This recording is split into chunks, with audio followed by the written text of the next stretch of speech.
So to begin with, we're going to go into the investment attributes of cars and why we believe you should have exposure to cars as an alternative asset in your portfolio. So there are 5 main reasons that we'll go into. Is firstly, scarcity, is that collectible and investment grade cars are typically rare, and this sort of low supply is supportive of valuations going forward as more and more people search for those cars, particularly with cars is that most people use them and drive them. From an investment perspective, that's only a positive for your car if it's of higher quality, because that is increasing the rarity and collectability of your car through the rest of the markets, diminishing their value. Secondly, diversification, is that cars valuations aren't correlated to typical investment markets, sort of equities and bonds, is that it can provide good diversification within your portfolio. Liquidity, typically you can sell your car within 7 days or maybe even quicker, sometimes a little bit slower depending on what you'd like to sell it for. But this is not the case with sort of other sort of real assets such as property, particularly in the UK, can take a very long time to sell.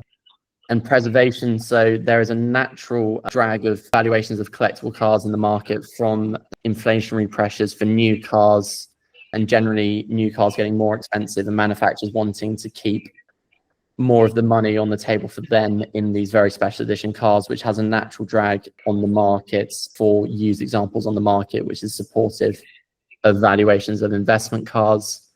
And finally, probably most people probably everyone on this call has a big passion for cars, and owning cars with the correct investment fundamentals gives you that opportunity to own an asset that you can really enjoy and have that pride of ownership in, as well as that your money is safe in that car through the correct advice. So this is a sort of rough structure of how we're going to do the webinar. So there's a section on the past, we'll go into the present, and then we'll look at our future outlooks for the market. So we're starting at the past. Let's see you guys all the way back. So this chart shows the median value of collector cars since 2012, so just over a decade. What's happened since? And there's 3 distinct phases to guide you guys through here.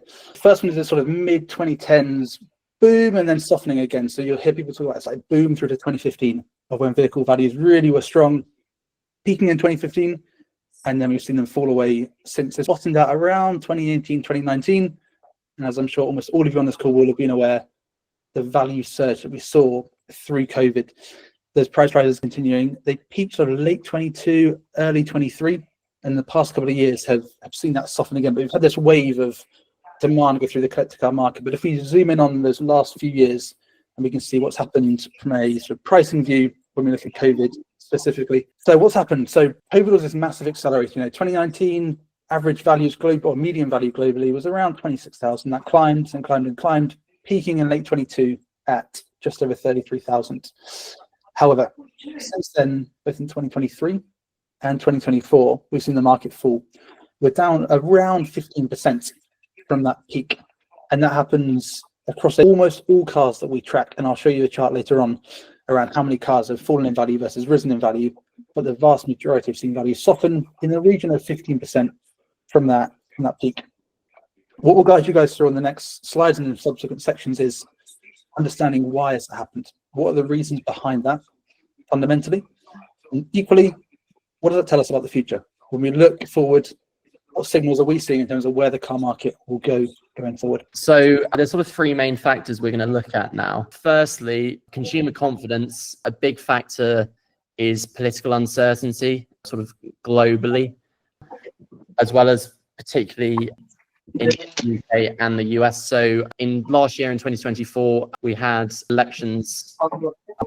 Would it be okay if everyone could go on mute now? There's a little bit of background noise. That's okay. So there was an election in November in the US. There was a lot of anticipation leading up to that. Ultimately, the Trump administration won, which was sort of likely expected, which is sort of in the time since has had a lot of turbulence in the markets, some more positive than others, depending on which sections of the market you are looking at in terms of age of cars, which we're going to go into in greater detail in the end. Particularly in the UK, obviously the Labour government winning the election in July. There was a lot of uncertainty leading up to this, and sort of further uncertainty now, particularly in the collector car markets, as there is sort of a definite anti-car policy and sort of the renewal of electric car policies to drive further towards this, which you could see as a positive for cars currently on the open market. But again, there are risks of legislation that currently isn't in place that could get put in place that could damage the feasibility of owning or using collectible cars. It was slightly quieter in the EU last year, and we actually saw prices rise slightly in the EU in 2024, which we'll go into later in the presentation. Second point is interest rates. Obviously, you can see here how quickly rates rose in 2023 and 24, which, going back to Giles's chart earlier of the price of the median prices, is this tracks the same trend, is that rates have risen, prices have fallen. Again, coming back to that consumer confidence, is less people are willing to take speculative risk, and cars are included in this. So your cost to borrow is higher. So your majority of performance cars these days are bought on finance, and this again slows down demand in the market. But as you can see now, rates are falling and are continuing to fall, which is a tailwind for the market. This is probably like the hidden influence on price that most people focus on demand when they think about the car market. But like any market, there is demand and there is supply. If supply increases and demand remains the same, prices fall. So what's happened to supply? It's gone absolutely ballistic. So this is looking globally across our data, how many vehicles we see come to auction each year. Pre-COVID, that was 31,000. In 2024, that number's more than doubled. That number's over 73,000. That is an astronomical rise. And some of that is down to online auction platforms coming and gaining dominance in the market. Although having said that, they've reached a level when their volumes are fairly flat for the majority of platforms, bring a trader excluded. Part of it is online auction platforms coming online, but it's also down to traditional auction houses just putting more auctions on the calendar. The supply is massively increased, 135% up versus pre-COVID. And if you think that you've got all that supply on the market, if you're a person looking to buy X car, in 2019, you might have 5 options to pick from on the market. Today, you might have 12. You've got a lot more options. You've got the control in any negotiation. And this is a massive factor of why prices have softened. And also when we look forward, supply will be a huge factor in terms of what happens in the future. Next slide on here is a little bit complex, but what this is showing is bar is a vehicle. And then we're looking at our top 200 most popular models in our database. So saying for that model, what's happened to its value between 2024 and 2022? Has it risen and it's positive, i.e. upward on this graph, or have prices softened and hence it's below this graph? What you'll see is that the vast majority, 82% of cars, have fallen in value since that 2022 peak. So it shows you the market has softened, but it's not just cheaper cars are coming to auction, the intrinsic value of those vehicles is actually softening. That being said, if you know where to play, if you are intelligent with where you put your money, there are still opportunities. That right side of the graph shows if you are strategic and intelligent about what cars you are buying from an investment perspective, there is still upside to be had. That left side you give you in 2 ways, one of which is that's a massive opportunity. That's a discount on where it was 2 years ago. And also from a just an enthusiast point of view, it's bloody great when you go and see cars that you thought were out of reach 5 years ago. And you look again and you go, actually, maybe they've softened 20, 25%. Maybe I can afford that car now. But you can see a big spread in terms of model performance within here. I think there's something for just a little bit to add there, is that, as Giles said, this is a massive opportunity, is that these cars from an investment perspective, is some cars with great investment fundamentals have fallen in price, but the value that you're getting now is much better, is that it's a buyer's market at the minute. And with the sort of tailwinds that are coming, is that we're pulling away from that bottom now. You'll probably work out by the end of this presentation, I'm a bit of a data nerd and I have lots of charts, and this is my favorite of all of them. This is the most important graph. If you can remember nothing else in terms of all the visuals I show you, this is the one to remember. So what's it showing you? It is showing by decade of when a vehicle was produced, from the 1920s, the 30s, the 40s, all the way through to the 2010s. What's happened to those vehicle values when we compare it over the past 5 years? Have they increased or have they decreased? And you'll see those cars on the left-hand side, the older vehicles, those from the 20s and 30s, have seen some of the biggest depreciation. And as you go through, the peak at the moment, or sort of in the past 5 years, has been those 60s, 70s cars before it's softened away again. This chart, the most memorable way I have to describe it, we call it the wave. And the reason we call it the wave is, I'll show you in a second, a cross-section of what the wave looks like. It comes from below the surface, which is those 20s and 30s cars. And it comes from below the surface, it peaks around the 60s and 70s, and then falls away again. And this wave represents so much. It represents changing tastes in the car market. You think about people saying pre-war cars are out of fashion, which is partly true, partly untrue. We can come to that later. What cars did people grow up with? What cars did they see on their way to school? What cars did they have on their bedroom wall? There are certain vehicles there are three in particular I remember seeing for the first time: a Carrera GT, an Aventador SV, and a Ferrari Enzo. I can tell you exactly where I was, exactly the color of them, what I did straight afterwards. Those for me are cars that I have an almost irrational thought around. My mind moves from statistical point of view to, I almost don't really care what it takes to go and acquire one of those. This is what drives so much of the car market. It's what do you love? What do you see as a youngster? And this graph is all about that and how the changes or tastes change over time with new collectors coming into the market. And also it's a good predictor of the future. Hey, Harry. Can I ask you a question, please? Yeah. If you think this will shift in the early 20s, the whole graph shifts because of how new generation would like the older cars, if that makes sense. Is your question, Daniel, how do we think this will shift in the future?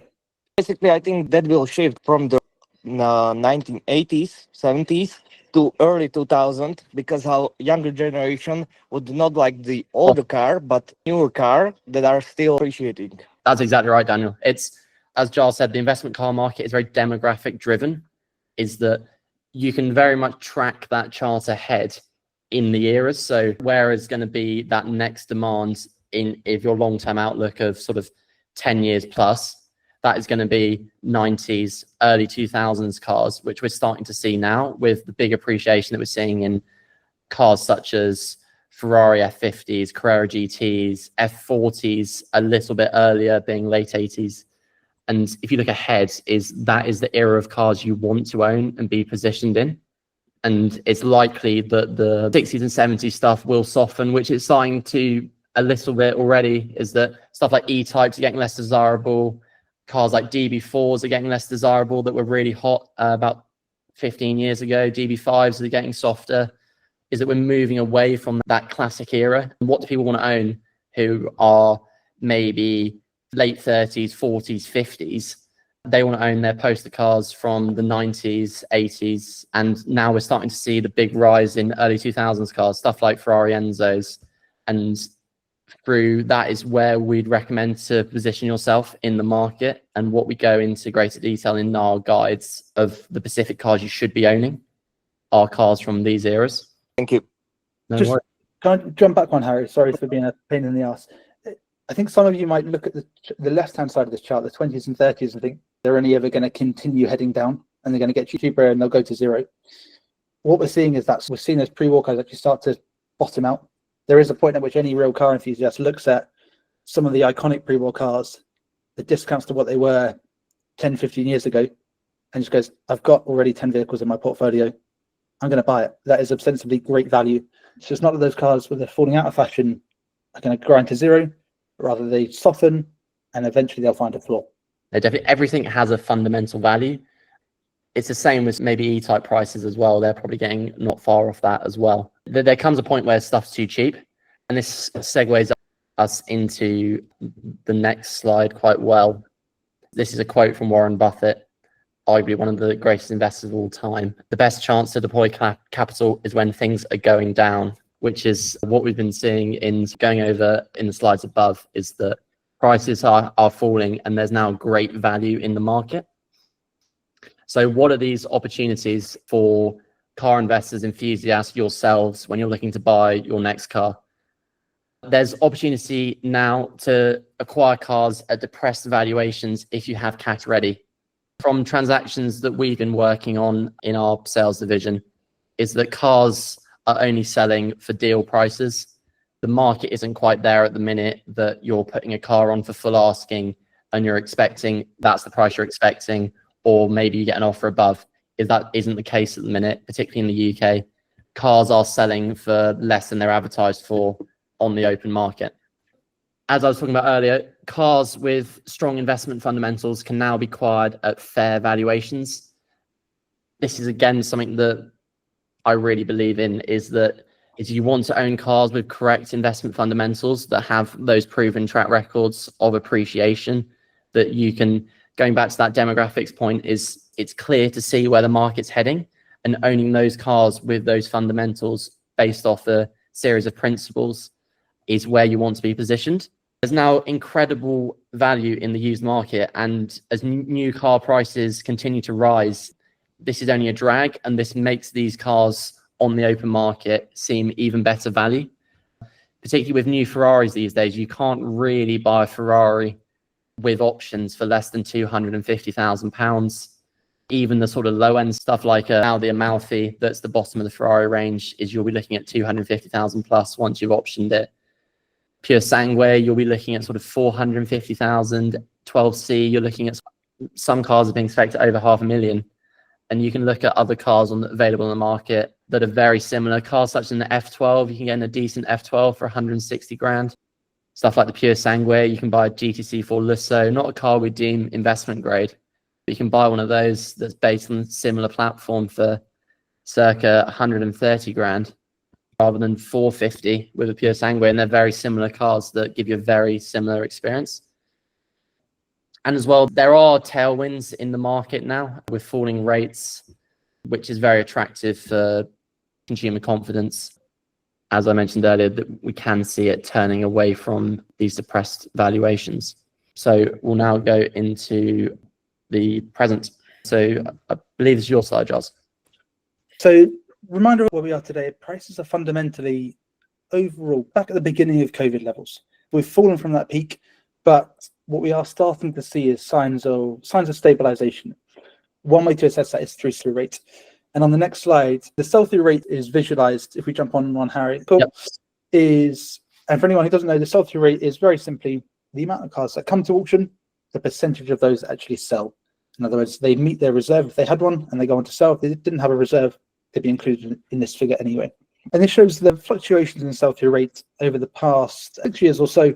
And key takeaway here is that, number one, we've seen a softening through 21, 22, and 23.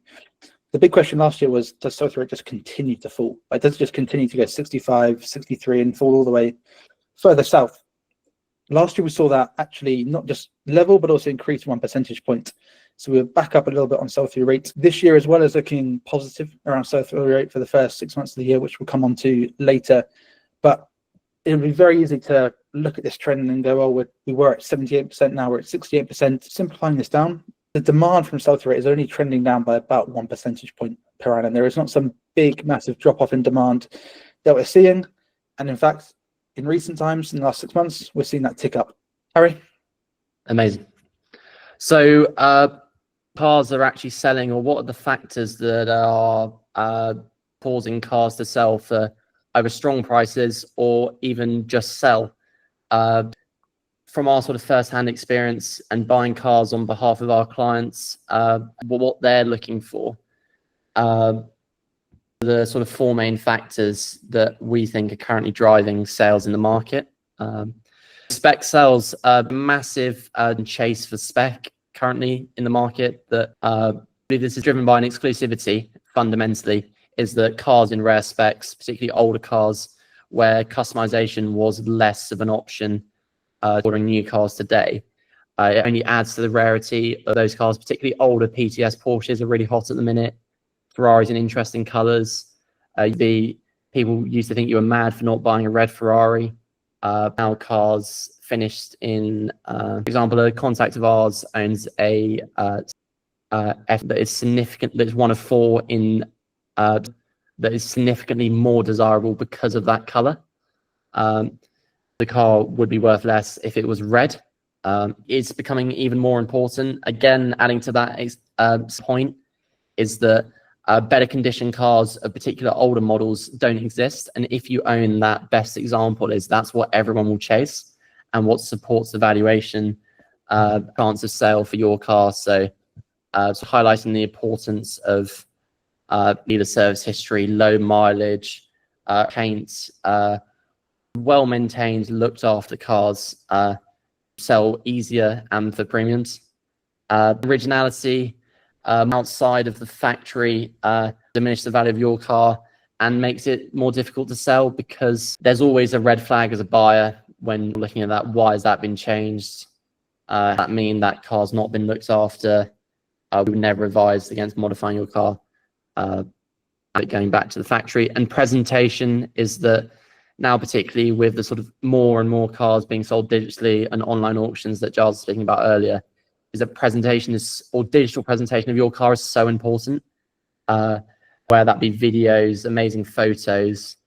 It gives that car the more premium feel, and that's typically the first impression a buyer will get of your car when you're looking at it. They're looking at it, so making that car stand out to them, to other cars on the market. So there's a little case study here we found of Ferrari FFs that have sold recently. The car on the left sold collecting cars in August. The car on the right we sold ourselves through Autofolio private sales. You see here there is a big price delta between the two cars. One is 4 years than the other. Again, it ties well into the points that I just mentioned. So we'll first go through the gold car that sold at auction. So this car was originally Japanese delivered, imported to the UK a handful of years ago. The car failed to sell at auction and didn't meet reserve. Then relisted no reserve auction and sold this time. Slight cosmetic damage on the car. Had an aftermarket head unit, not the original factory Ferrari infotainment. Again, the spec was interesting, but I wouldn't call it desirable. So that again highlights the counter of those points that I just went through. This wasn't a good, amazing example. It had bad presentation in the market. It was sort of known to not be a very nice example, and that's what resulted in not selling well. On the other hand, sold tailor-made Ferrari FF that was one of two built in this tailor-made configuration. One right-hand drive cars. It's a car that was by Ferrari to showcase tailor-made. Around this time, they launched the tailor-made program. It was one of the last production cars being built in 2016. Recent PTU replacement, which is a known issue with these FFs. It was good to go, and it came with Ferrari warranty. I believe our presentation as well of the car through videos and correct photography, location and photography, helped sell this car, and as a result we sold it in 5 days. Future, pass you back to Giles. At the beginning of this, we talked about three big trends really driving the market historically. When we look forward, we can also apply some of those to see what might happen in the future. The first one's around interest rates. So broadly, they are falling. Net positive for the collector car market overall. There's a slight question mark. Long-term gilt prices are still probably higher than you would like. But interest rates are generally expected to fall over the next 12 months. That is good news for the car market. Flip side of that is consumer confidence. When you look at any of these consumer confidence indexes, whether it's in the UK, in the US, concerns still remain. They're broadly hovering around the same level they were 12 months ago, and it's tracking along, I'd say, less positive for the future of the car market. Alongside that, sort of other things we can look at in terms of what might happen in the future. One, as we talked around, is sell-through rate. So for the first 6 months of 2025, the sell-through rate was higher than it's been in 2024 and 2023, respectively. That's a really good sign that people are coming back into the market and cars are selling far better than they were previously. We can also look at some more creative sources of what's happening with demand. Published some really good data around how many people are searching for a topic, i.e. classic cars, whatever it might be. You can search that, and we've analyzed this time and time again, and you can see on that data basically how popular is that search term today versus what it was 12 months ago. And that data shows very solid levels of search capacity for classic and supercars. Yeah, it's not rising rapidly, but it is nice and steady within that level. The final thing to call out here in terms of prices for the future is all those items above are broad brush across a large chunk of the market. The market is super nuanced, as we saw in that wave chart earlier. You know, depending on what cars you are buying, the price performance is going to be very, very different. That 60s and 70s strength that we've seen historically, for the most part, is in the rearview mirror. It's in the past. You need to be looking to the right of that. You need to be looking at the earliest, really 80s, ideally 90s, and then into the noughties. Why is that? It's for that same reason we talked about earlier. Those people who grew up and they saw those cars that they loved as a kid are now starting to get into their sort of peak earning capacity. Their net worth between your 30s, 40s, and 50s really accelerates. You're at $300,000, 40s into almost $800,000, and then a massive jump into your 50s. So it's people with earning capacity, the ability to spend. Line yourselves up with where those cars, what cars they're interested in, what cars they love. You can position yourself really well for the future. Anything to add on that, Harry? It comes back to that demographic point. Is that, again, that data shows it really clearly at the bottom there, which I think is a great stat. Is that that's where the flow of money is going, and where does that flow of money follow, and what are those eras of cars? And again, linking back to the previous charts, is that we can pull that chart forward, and that is 90s, early 2000s cars will be the next significant appreciation. I mean. Just to mention here is supply. We talked about it earlier as being a hidden vital element around prices. What do we see so far in terms of what's happening in the future around prices? Well, again, the first half of 2025, supply continued to increase, but it did so at a slower pace than it was last year. There's about 5% more supply on the market so far this year. If you cut the data the same time in 2024 compared to 23, it was 15%. So instead of a 15% increase in supply, we're seeing 5%. More constrained supply, the better it is for prices. Interestingly on that, the majority of that supply growth is actually at the lower end of the market. The sub $50,000 cars are where we're seeing the majority of vehicles come to auction. 100,000 plus, there is far less vehicles on the market. Particularly when looking at an investment car, you don't really want to be paying too low of a price point. Your overheads just kill you in terms of any price appreciation. So supply, it being slightly lower at the top end of the market, is actually good news if you're looking at it from an investment perspective. Psychologically, sorry, Harry, you go. I was just going to support that point of really want to look at the upper end of the market of you can afford. There are opportunities at the lower end, sub 20 grand, but your return will always be held back by your costs, as Giles said, is that servicing, storage, is that if you're storing a £1 million Ferrari to a 20 grand Porsche, cost of storage is effectively the same. Obviously, your relative is a lot higher to the value of the car. Go on, Giles. Yeah, and just to explain those final 2 points there, why we think we're seeing this. From our data, we generally see a bit of a lag between what's happening in the real world in terms of the data and the prices that we see and consumers' mindsets. And it's generally fairly well understood now that people understand it's been a softening market over the past few years. And therefore, people at the top end have gone, well, if the market is down 10% and I've got a £1 million car, I don't really want to take a £100,000 bath. I'm going to sit tight and bide my time. Equally, if you've got a £10,000 car, that 10% hit is £1,000. It's not ideal, absolutely, but it's less of a bitter pill to swallow in terms of the cost. So there's a whole psychological element in here. Alongside that, like I said, generally the market is slower to become aware of what the trend is than you are. So if you can be slightly ahead of it in terms of realizing when prices are ticking back up before everyone else does, you can position yourself very well. I guess my headline from the supply point of view is it looks like the rate of supply increase is tapering. It's still heading up, but that tapering in supply is a positive sign for future growth. Great. So we're looking at here at modern classics and why we think you should own that era of cars. Again, sort of points we've been making is that these newer modern classic cars are easier to own than older, even the pre-war stuff up to 60s, is that you need the right sort of people to look after them. These cars are new enough that they are more familiar. Parts are more readily available. There are more people who understand them. They're an easier thing to own as an asset. Provide that sweet spot of providing that raw analog driving experience that everyone craves that you don't really get in modern cars these days. But so far that your driving experience is going to be diminished.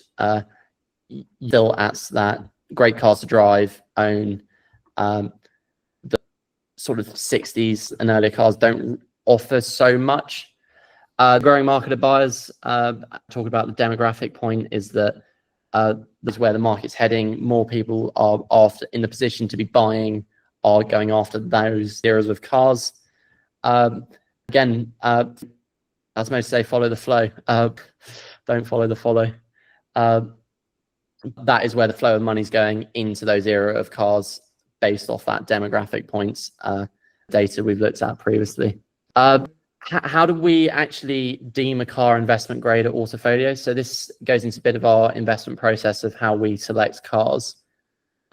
Main principles that we look for when a car as investment grade.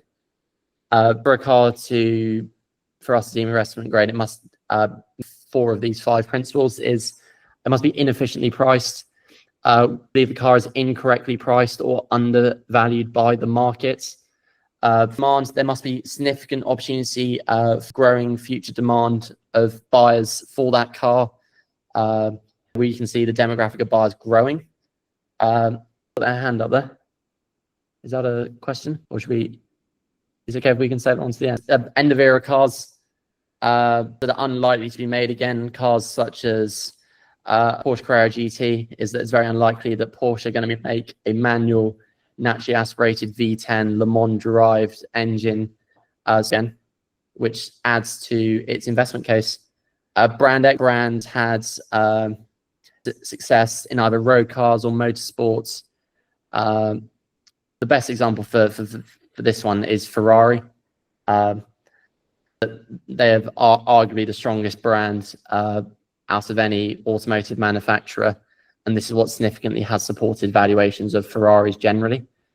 And performance have other models or similar models from the brand appreciated. Next slide. Here is an example, a car we deem investment grade. This is a price chart, classic valuer, auction sales for F50s, now trading well over 500,000. Do you know the date of the sale, Giles, for the Ralph Lauren car? With RM this weekend. So there's a very important of an F50 that was originally Ralph Lauren with RM Sotheby's Mile Week. It's divided at 6.5 to 7, is it, Giles? If I'm right. 6.5 to 7. It'll be a new world record if it lands within that estimate. And Beck as well. So it's got a lot of buckets ticked. So it'll be interesting to see what that car sells for, but it's very likely to break the previous record that was circa $5.5 million. Again, sort of highlights where the money's heading, is that this is probably one of the ultimate cars you can own from the 90s. And as you can see in this sort of price trajectory, in significant appreciation. Finally, I'm going to talk about the collector's guide. So this is the guide Giles have created. Our experience in the investment car market and Giles's amazing knowledge and data behind the collector and investment car market. So what do you actually get guide? So you get access to the 50 best investment cars selected in line with the Autofolio investment process, in-depth analysis, significantly ahead of what we've gone into the webinar. So we go into everything in much greater detail with explanations on every point and our takes. There is a big section on the modern classic market and why we see big opportunity here, all supported by data. Everything is supported by data and reasoning. Highlighting points, people have made mistakes, mistakes to avoid, because obviously when you're allocating this amount of capital is very important, is cars are completely speculation based. You are buying an investment car on the assumption the next person's going to pay you more than you paid for the car. So that's why buying the right car, correct fundamentals is so important. And that's the importance of this guide that should assist you through this process. So 2 ways you can access. So if you scan the QR code, that will take you directly to the product page. Or if you visit autofolio.info, click on the collector's guide, purchase the product, it will be emailed directly to you. It's over 100 pages data and analysis on the investment car markets. I mean, Giles are so confident value that you'll get from this product is that if you don't, that you've value from your £297, we'll 100% refund it. So what we've got to do is if you read the guide and think it's not fair value, send me an email and refund 100% purchase. Confident we are in it. We've both put a lot of time and effort and energy into it, and something we're really proud of and think adds a lot of value to anyone looking in the collector or investment car space. So if you do download it, find it valuable, any feedback's welcome. Yeah. One last final slide. I'll hand over to Giles first because you probably had enough of me talking. Talk about our companies and how we can assist you as car enthusiasts. So yeah, I mentioned in opening it, the Classic Value is purely built to solve my own problems as an enthusiast. So for you specifically, what does that mean? Both a website and an app. The website is called theclassicvaluer.com. The app is called Drive. That's with a double V.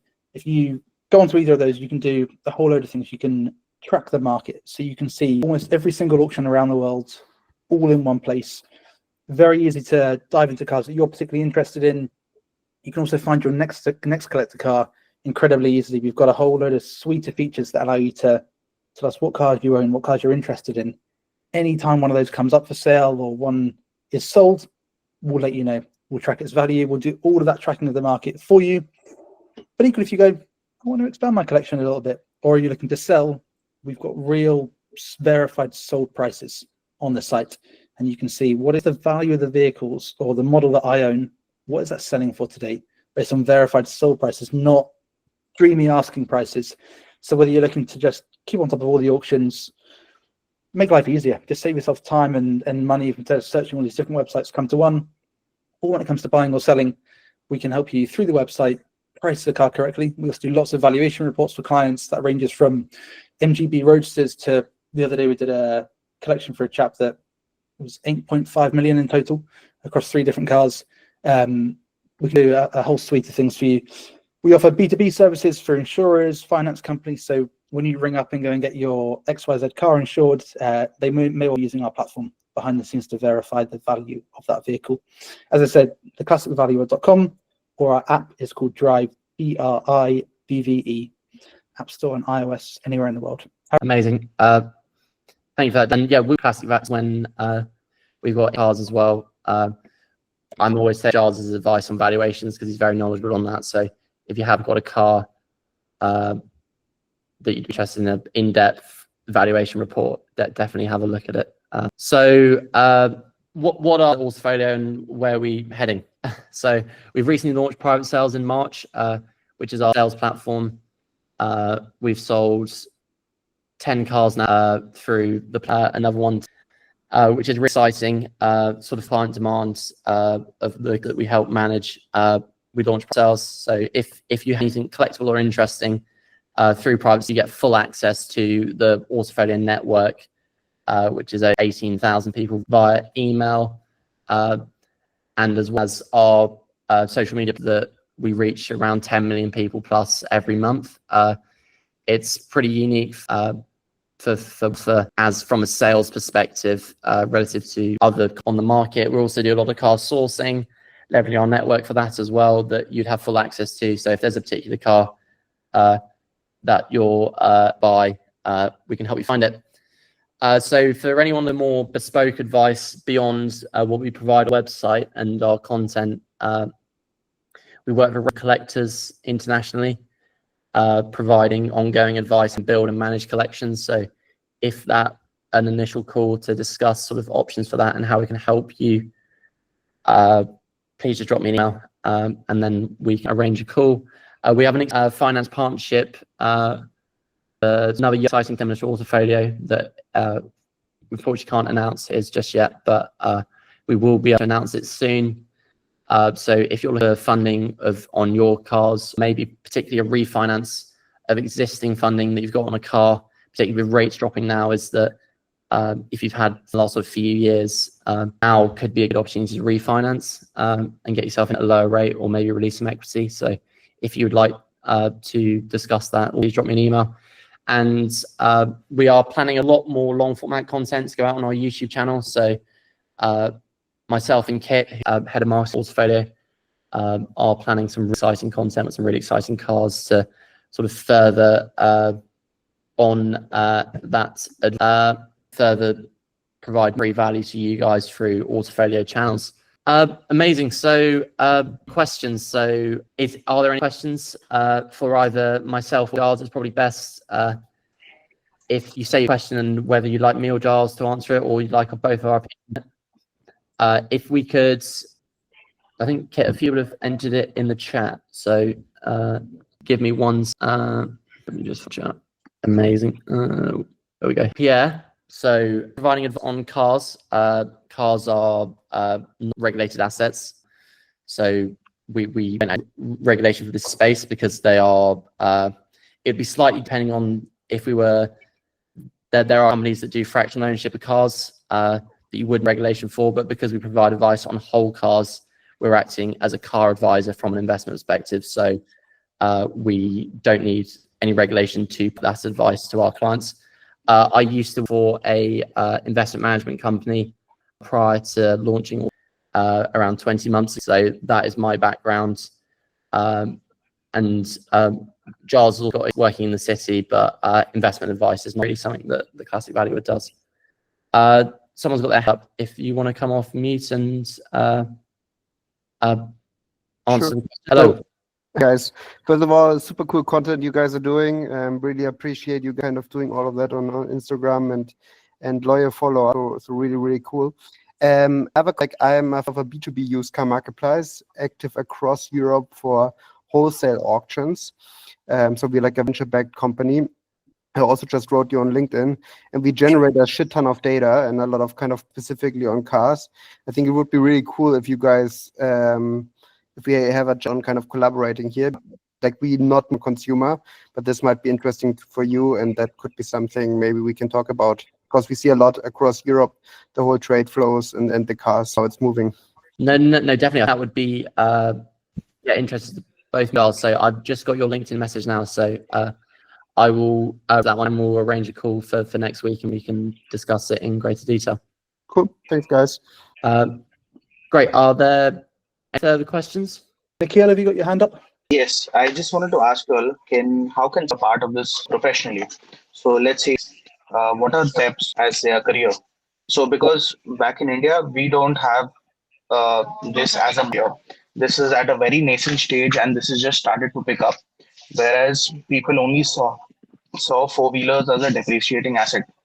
Nobody ever thought of them to be an out of all the vehicles sold, I could say probably only 0.1 or probably 0.01% of the vehicles in complete India's market would be for something which currently hold a value or will hold a value. I think it's very much in a case that's what we do a lot of Autofolio, and that's what I think the content does.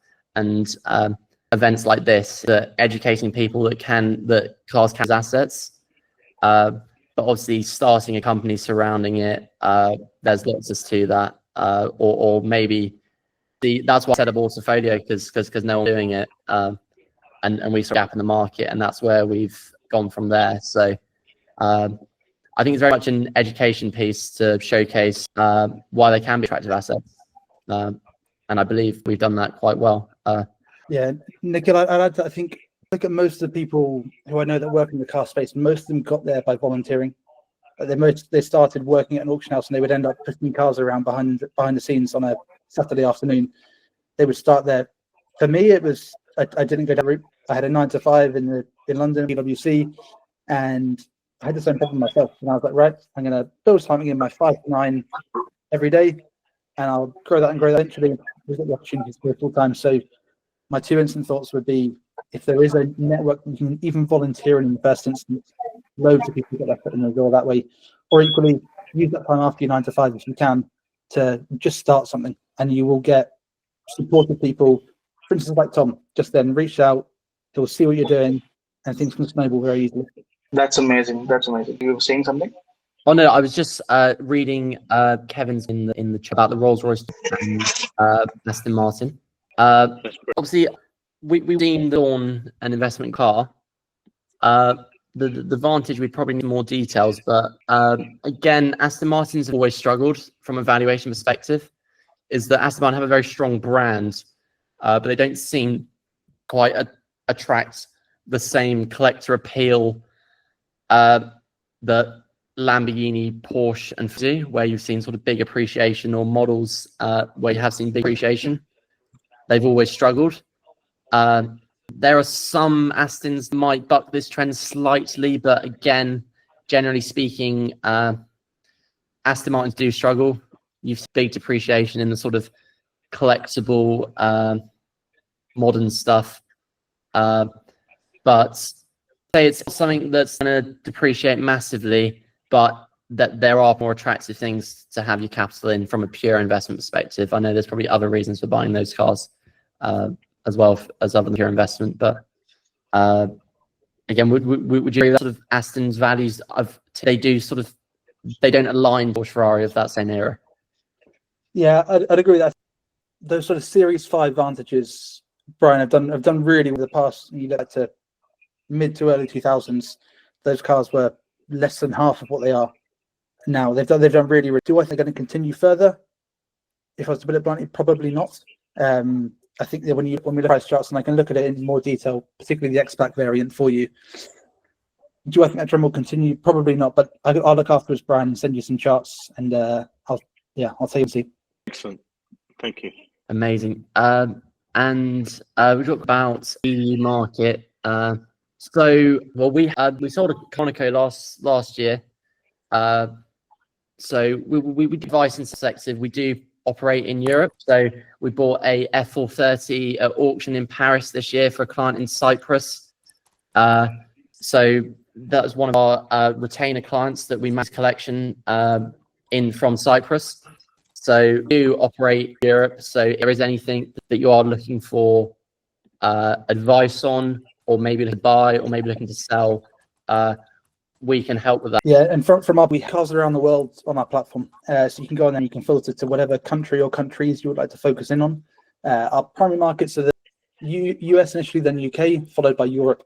But if you go on any of our price guides, you can see all the filters and filter down to the right country, so you can see specifically prices in your territory market. What are they looking like? We've got a question here from Sergey. How do we see the market 5-10 years down the line when electric vehicles dominate the market? Restrictions cease. I think this is very much dependent on legislation that we don't really know it's going to play out yet. But either way, I would see it as positive if there is a shift towards electric. But if they say the rule that you can't drive a combustion car around London, then it's gonna be a headwind for the market and people owning these cars. But it's very dependent on legislation, which could be different region to region. But I think ultimately the move to electric is supportive because these cars just won't exist, or they won't be being made anymore. So you'll have to look in the back catalogue of cars, which force you into the open market, which should increase demand. And as there's less supply of those good quality older cars, should put upward on prices. One thing to add on that as well, Sergey, I was on did a podcast with Harry Metcalf about a month ago, and we got a similar question from the audience, and Harry gave a very good bit of intel to say one of the contacts he was chatting with at a major based in Europe have said expecting an announcement from the EU softening their stance on internal combustion engines in the next 6 to 12 months. So his contact is saying policy will be watered down, likely substantially, in the next 6 to 12 months. And equally, we know how politicians behave in terms of follow the leader. So whether that then flows through to the UK and other markets as well, we will see. But that I thought was a very interesting nugget from him. And I think the one thing that supports that as well is, obviously, as you probably all know, the electric car market is terrible for depreciation, and manufacturers struggling to sell electric cars. And fundamentally, these car manufacturers are businesses. They can't be creating a product they can't sell, and they're forced to sell products that they just can't sell. So there's only so long it can be feasible before these manufacturers really struggle. And you can see it now as the Mercedes, for example, are sort of moving away a little bit from their electrification in the AMG stuff because there just isn't the demand there. Patrick, great. Can you the link for a consultation? But yeah, we can definitely have a discussion of your F430. So yeah, the link out there to book a time with me. And yeah, probably take it longer than sort of a few minutes in the chat. But I think fundamentally, a F430 is a good from an investment perspective. Is they trade at a massive. I'm not sure where you're phoning in from, Patrick. But in the EU, big price delta between cars in Europe, and so yeah, it's a great car to own. Yeah, are there any questions? Amazing. Well, thank you so much for everyone who took your time out your Friday to join our call. I myself have been talking to you all, and this is our mine and Giles' collaborative webinar. So if one of these, please let us know and we'll try and do it. It's been great to talk to you. Thanks for everyone for being proactive on the call and asking lots of questions. It's been valuable. And if anyone wants to have more of mine and Giles' analysis, you can buy the guide on autofolio.info. Kit has put the link in the chat, or if you visit autofolio.info and Giles' website, Classic Value, if you want to check that out. And it's great. You could spend a lot of time looking at values of cars. I do it myself, so do check it out. And yeah, if anyone's not following the call, please drop us an email, and any further questions or anything we can help with, we'd love to assist. So thanks for your time. Thank you, guys. Thanks, Cheers. guys. Have a good weekend. Have a good one. Cheers. Bye. Bye-bye.